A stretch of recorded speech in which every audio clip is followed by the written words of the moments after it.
بسم الله الرحمن الرحیم. نن زموږ د قرآن پاک د ترجمه اوم نمبر سبق ته سورة البقره د سوره بقره ان شاء الله نن موږ افتتاح کوو. جی سوره بقره به شروع کوو. سورت ما تاسو ته ویلو مضاف ته وي او البقره ته مضاف الیه ته وي. نو سوره بقره چې دا نو دا مدنی سورت ته مدینه منوره کې نازل شوی دی. نبی علیہ الصلوۃ والسلام چې کله د مکی مکرمه نه مدینه منوره ته هجرت وکړو نو د هجرت نه فورا پس د سوره بقره نزول شروع شو. نو دا بیا په موقع د ټول په یو ځل نه نازل شوی، موقع په موقع باندې کله یو آیات کله دو آیات د موقع مطابق په آیاتونه نازلېدل تر دې پورې چې په کله مکه مکرمه فتح شوله نو هغه وخت کې دا وتقو یوما دا آیاتونه نازل شوي. نو دا مکی یعنی دا مکه مکرمه کې نازل شوي دي دا آیاتونه. خدا د هجرت نه پس چې کم آیاتونه کم صورت نازل شوی دی کاغه بیا په مکه کې نازل شوی دی کو په مدینه منوره کې نازل شوی دی نو دغه ټول صورت ته بیا مدنی صورت وایي. نو دا سورة البقره مدنیه، سوره بقره دا مدینه منوره کې نازل شوی دی، مدنی سورت ته او آیاتها د دې آیاتونه یعنی د دې سورت بقره د دې سوره بقره آیاتونه 286 آیاتونه دي. 200 شپږ آیاتونه دي په دې سوره بقره کې او رکوعها د دې رکوګانې رکوګانې دي په دې صورت کې نو 40 یعنی سلويخ رکوګانې دي پکې سلويخ رکوګانې دي. آیاتونه پکې سو دي 286 دي او رکوګانې پکې سو دي 40 رکوګانې دي سلويخ رکوګانې دي. ها بیا په دې پورا صورت کې څومره الفاظ دي یو لفظ ګوره دا الف لام میم ذالک یو لفظ دی، الکتاب بل لفظ دی، لا بل لفظ دی، ریب بل لفظ دی، فی بل لفظ دی، ها بل لفظ دی، هدن بل لفظ دی، للمتقین دا بیا دو لفظونه دي. نو ګورئ دا دې کې الفاظ څومره دي نو په دې کې الفاظ 6212 دي. 6212 الفاظ یا کلمات ورته وایا. ٹھیک شو دي او په دې کې حروف څونه دي سو حرفونه دي پکې نو یاد ساتئ 26792 په دې کې حروف دي حروف. ٹھیک شو دي. ها اوس د تلاوت نمبر دویم دی یعنی موږ چې قرآن پاک شروع کو نو اول نمبر کم سورت وایو الحمدلله رب العالمین سوره فاتحه وایو. دویم نمبر سوره فاتحه چې ختم شي کم شروع کو نو همدا سوره بقره شروع کو الف لام میم. نو ترتیب تلاوت مطلب دا چې تلاوت شروع کی د قرآن پاک د سر نه د الحمدلله نو دویم نمبر باندې به د سوره بقره راځي. دې ته ترتیب عثماني موي. ٹھیک شو. او ترتیب نزولی چې نازل دو نمبر دی نو اکثر علما وایي چې 91 نمبر باندې دا صورت نازل شوی د دنه مخکې 90 صورتونه نازل شوي دي او بعض علما وایي چې 87 نمبر دده دی د دنه مخکې 86 صورتونه په مکه مکرمه کې نازل شوي. بعض علما دا وایي او اکثر علما وایي چې 90 صورتونه مکه مکرمه کې نازل شوي دي او 91 نمبر باندې دا سوره بقره بیا نازل شوی دی او اکثر بعض علما وایي چې نه 86 صورتونه مکه مکرمه کې نازل شوي په 87 نمبر په مدینه منوره کې دا نازل شوی دی. ٹھیک شو دي. بهرحال دا خپل خبره ده پکې.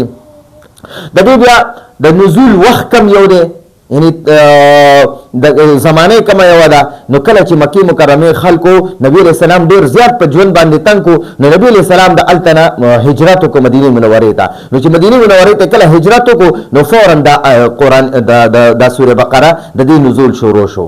ٹھیک شو دي. نو اوس مونږ ان شاء الله د دې مونږ ترجمه اول لفظي کو. دا الف لام میم دا به ځان یو لفظ وي. ښه الف لام او میم دا به دغه شان دي ته حروف مقطعات وي. څه ورته وایي جی؟ حروف مقطعات. مقطعات دا د قطع جمع ده یا قطعه جمع ده.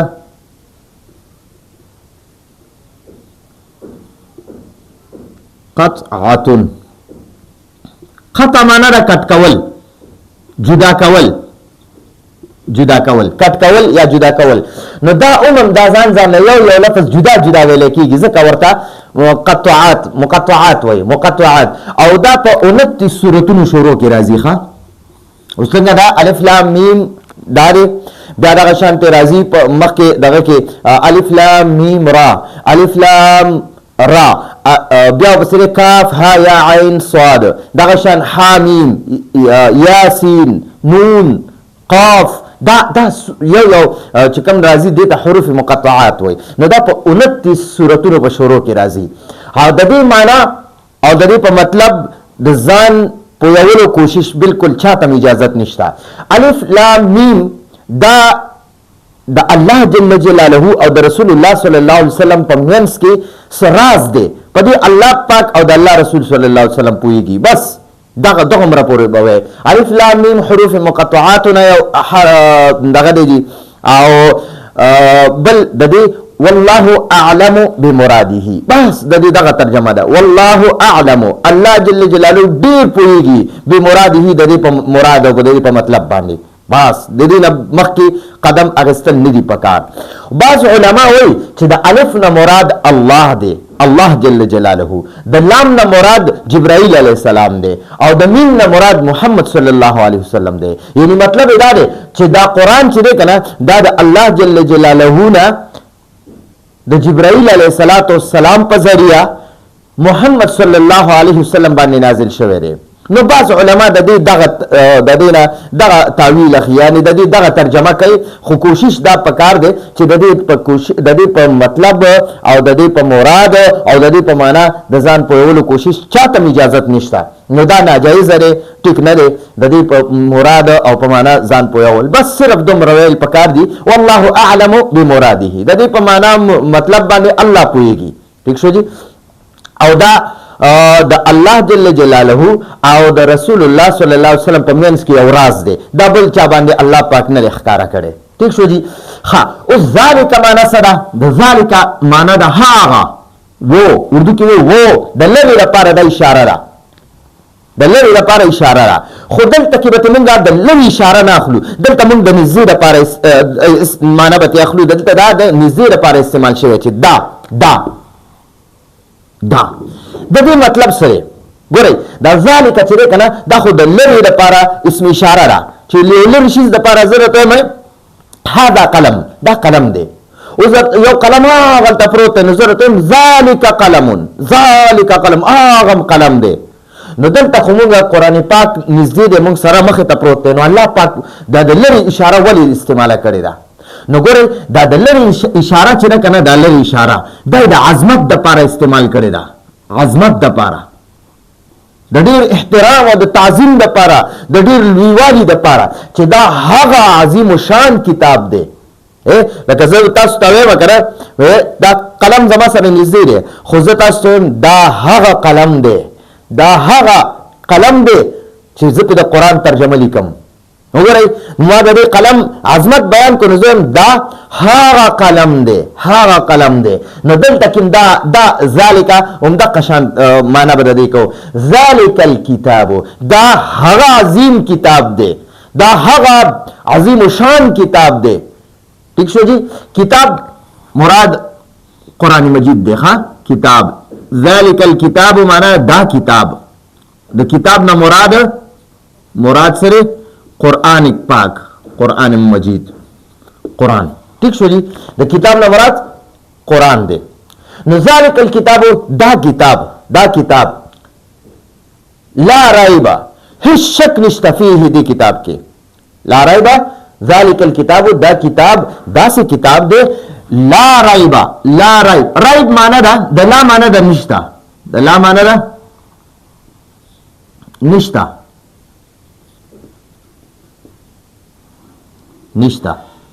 او ریب شک ته وایي، شک.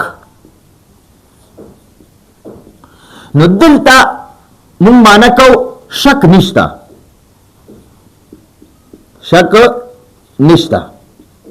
نو دا نشته معنا چې دا د لا معنا ده.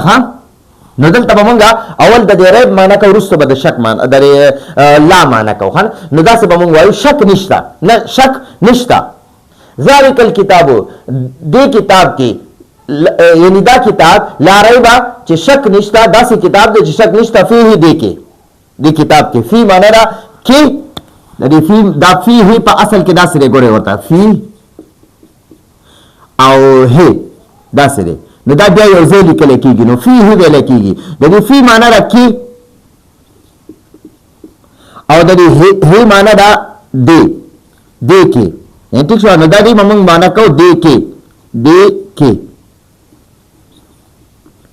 او دا هی چې کنه دا د کتاب ته مراد دی، اصل کې دا دی فل کتابه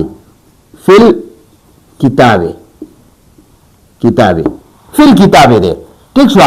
خو دا کتاب مخکې ذکر شوی دی، نو عرب چې دی مخکې د یو څیز نوم ذکر شي کنه، نو هغه نوم بار بار نه دغه کوي، بار بار نه ذکر کوي، دغه په ځای بیا دا ضمیر راوړي، نو د دې ها مراد همدغه کتاب دی. ها ٹھیک شو. فيه دې کتاب کې، فيه دې کتاب کې شک نشتا. ذالک الکتاب دا کتاب داسې کتاب دی، داسې عظیم و شان کتاب دی، لا ریب فيه چې دې کې هیڅ قسمه شک نشتا. نو دلته کې دا لا ریب چې دی کنه، دا لا ریب دې ته مونږ وایي دی لا ته مونږ وایي لا نفي جنس، لا نفي جنس یعنی مطلب دا دی کنه چې هیڅ قسمه د دنیا کې چې څومره د شک قسمونه دي کنه، یو قسمه شک هم په دې کتاب کې نشته. لکه څنګه دا قرآن پاک کې چې دي کنه وی لا عاصمه کې دی، وی لا عاصمه اليوم، لا عاصمه هیڅ څوک بچ کوونکی نشته نن، هیڅ څوک د الله د پکړ نه او د الله د عذاب نه، د الله د سزا نه بچ کوونکی نن نشته دی. بغیر د الله نه هیڅ څوک دی نشي بچ کولی. دا نوح علیه السلام خپل زوی ته ویلي. نو څنګه معنا ده لا عاصمه، هیڅ څوک دنیا کې د الله نه علاوه تا هیڅ څوک هم نشي بچ کولی، نه دی د دنیا یو قوم بچ کولی شي، نه دی د دنیا یو بادشاه بچ کولی شي، څوک دی د الله پاک د پکړ نه نشي بچ کولی. نو څنګه چې لا دلته کې لا عاصمه معنا ده هیڅ څوک نشي بچ کولی، هیڅ څوک نشي بچ کولی. نو دلته کې د لا معنا ده د دنیا یو قسمه شک نشته فيه دې کتاب کې، ٹھیک شو. نو دلته کې ګورئ تاسو به دا وینئ چې دې اړختم دا درې ټاکي دي، د دې ته معانقه وایي، معانقه د دې مطلب دا دی چې دا فيه نه دی، فيه ته دا دې سرم د ملاولی شي. ذلک الکتاب لا ریب فيه، ذلک الکتاب لا ریب فيه دا داسې عظیم شان کتاب دی لا ریب فيه چې په دې کتاب کې هیڅ قسمه شک نشته. ٹھیک شو جی. ته دا داسې ملاولی شي او داسې ویلی شي ذلک الکتاب لا ریب چې دا داسې عظیم شان کتاب دی چې هیڅ قسمه شک نشته دی. فيه هدى للمتقین دا دې سره ویلی شي فيه هدى للمتقین چې دې کتاب کې هدایت دی، دې کتاب کې دا کتاب لاره ښودونکی دی للمتقین متقیانو ته، یا دا کتاب هدایت یافته کتاب دی د متقیانو لپاره. ٹھیک شو جی. نو دا دې سره ملاولی شي دا فيه، او دې خوا د ذلک الکتاب لا ریب سره ملاولی شي، نو دې ته معانقه وایي. نو ځکه دې لپاره دې ځای کې دا درې ټاکي راغلي، دې اړخ ته هم درې ټاکي راغلي. د دې درې ټاکو مطلب دا دی چې دا فيه ته د دې ذلک الکتاب لا ریب سره ملاولی شي، او د دې اړخ د دې درې ټاکو مطلب دا دی چې دا فيه ته د دې خوا هدى للمتقین سره ملاولی شي. ٹھیک شو جی. نو ذالک معنا دا هغه الکتاب کتاب دی، دا هغه کتاب دی لا ریب چې هیڅ قسمه شک نشته، هیڅ قسمه شک نشته فيه په دې کتاب کې. ٹھیک شو. یا داسې ووایه ذالک الکتاب دا هغه عظیم شان کتاب دی لا ریب چې هیڅ قسمه شک پکې نشته، هیڅ قسمه شک پکې نشته. فيه هدى للمتقین دې کتاب کې، فيه معنا ده دې کتاب کې، د دې ها معنا ده کتاب، ها فيه دې کې یعنی دې کتاب کې هدن هدایت ته للمتقین متقیانو لپاره. ٹھیک شو جی. نو دوه طرف ته ملاولی شي. نو دا هدن معنا ده هدایت.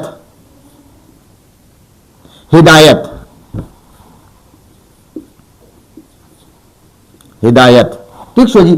نو دا هدایت ته لاره ښودونکی دی، لاره ښودونکی. هدایت معنا ده لاره ښودونکی، لاره ښودونکی.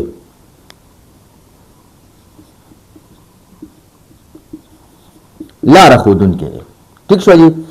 للمتقین د لام جاره معنا ده مونږ دلته کو تا او یا چې د پاره د پاره، خو مونږ دلته کې دا تا معنا کو، متقیانو ته یا متقیانو د پاره، متقیانو د پاره هدایت ته. ٹھیک شو جی؟ متقیان دا متقین چې ده، متقین دا د متقی جمع ده، او متقی چاته وای؟ تقوادار ته، تقوادار چاته وای؟ الله نه یریدون کی تا، الله جل جلاله نه یریدون کې.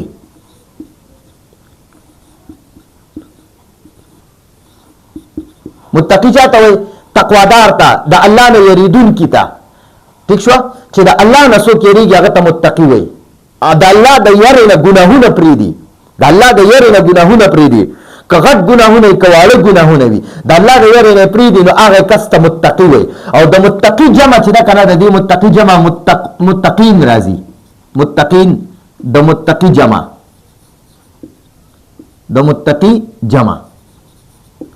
معنی د متقیان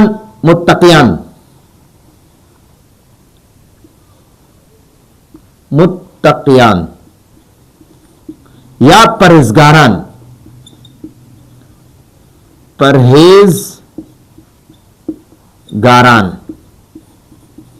چې د ګناهونو نه پرهیز کوي، د ګناهونو نه ځان بچ کوي. ٹھیک شو جی؟ نو هغه ته متقی وای، متقی. ٹھیک شو؟ نو الف لام میم دا حروف مقطعات نه لري، د دې معنی دا والله اعلم بالمراد، د دې په معنی او مطلب الله پاک پوهیږي.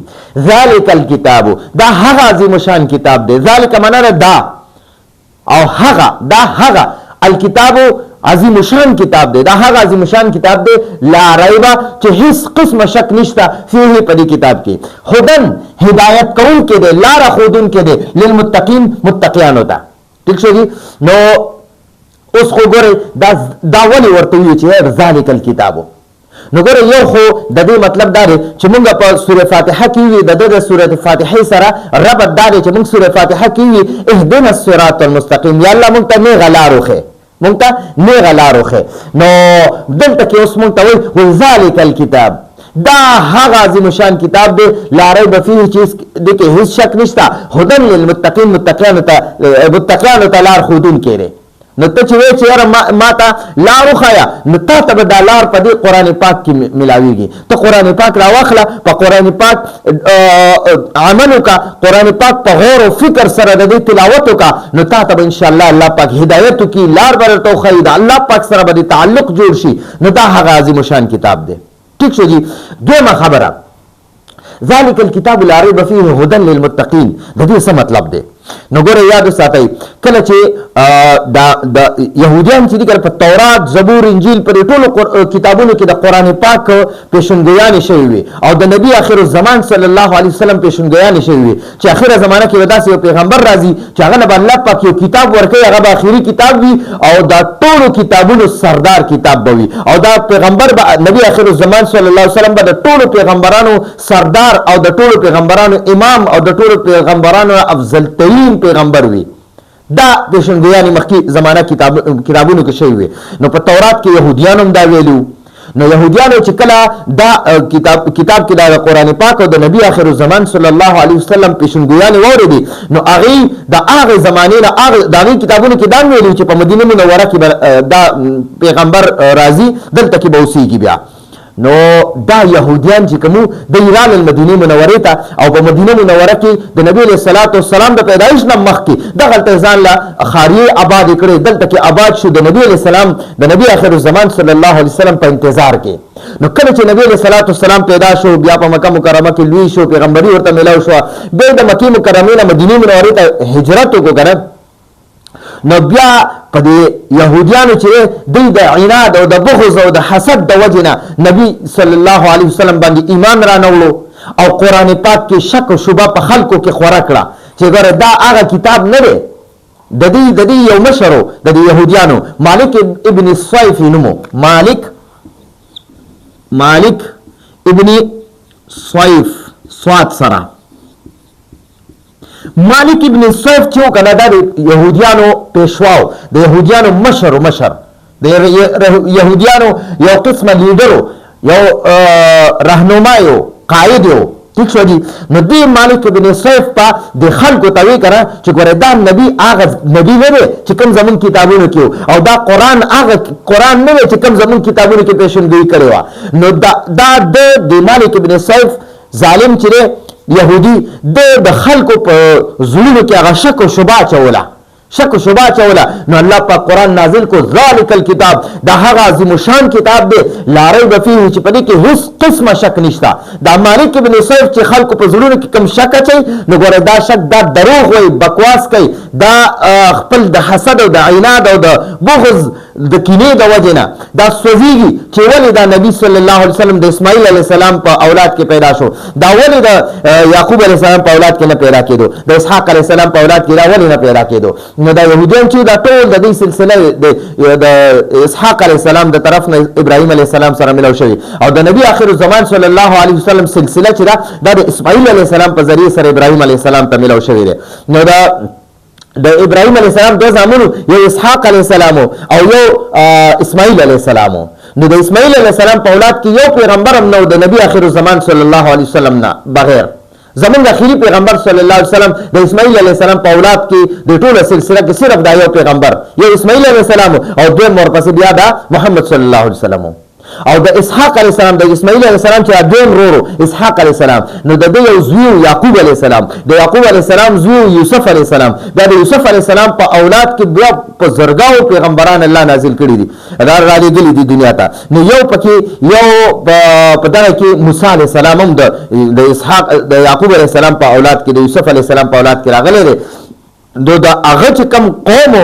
هغه ته به یهودیان وي تورات د هغه کتاب د موسی علیه السلام او د هغه قوم ته به یهودیان وي نو دا یهودیان دوه ظالمان خلکو دوی په سوونو پیغمبران دوی شهیدان کړي په سوونو پیغمبران په زرګاو پیغمبران دوی ظالمانو شهیدان کړي بعض کتابونو کې ډېر زیات تعداد لیکلی چې دونه پیغمبران دې ظالمانو قتل کړي دي انشاءالله په دې صورت کې سوره بقره کې را روان دي ښه نو دغه یهودیان چې کنه دوی چې کله بیا مدینه منورې ته راغلل او دوی په تورات کې کوم د قرآن پاک او د نبی آخر الزمان صلی الله علیه وسلم دا پیشنګویانې لیدلې وي کنه نو بیا د دوی د مالک ابن سیف به د خلکو په زړونو کې شک او شبهه اچوله چې ګوره دا هغه کتاب نه دی او نه دا هغه پیغمبر دی چې زمونږ په کتابونو او مخکې پیغمبرانو مونږ ته دغه راکړي دي پیشنګویانې کړي دي او مخکې کتابونو کې هم د دې پیشنګویانې شوي نو دا هغه کتاب نه دی نو الله قرآن نازل کو ذالک الکتاب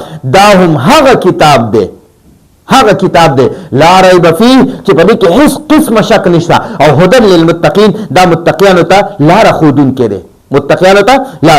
دی نو یاد وساتئ یو خبره مانه هېره شوې وه چې سورې بقره ته دا سورې بقره ولې وایي نو سورې بقرې ته دا سورې بقره ځکه وایي چې بقره په اصل کې غوا ته وایي غوا دا مونږ کوم غواګانې ساتو که نه نو غوا ته بقره وایي بقره په عربۍ کې او دلته کې ولې د دې صورت نوم ذکر کړی دی ځکه چې د دې صورت په 8مه رکو کې یهودیانو یو کس وجلی او د هغې تذکره بیا شوې وه نو الله پاک بیا او دې یهودیانو به د غوا عبادت کولو په دې یهودیانو کې بعض خلک وو هغوی به د غوا عبادت کولو د غوا تعظیم به کولو د غوا احترام به کولو نو بیا چې دی الله پاک موسی علیه السلام ته فرمایي چې ته د یهودیانو ته ووایه چې تاسو یوه غوا حلاله کوئ نو هغې بیا په دغه غوا کې قسمونه یاره دا به څنګه یو جوتې شوي به یو ده به دغه کړی یو که نه ده به ایوه کړي یو که نه به یې کړي یو پکې قسمونه شروع کړه نو هغې هغه خبره ډېره اوږده کړه نو ډېرو رکوګانو ته دا خبره رسېدلې ده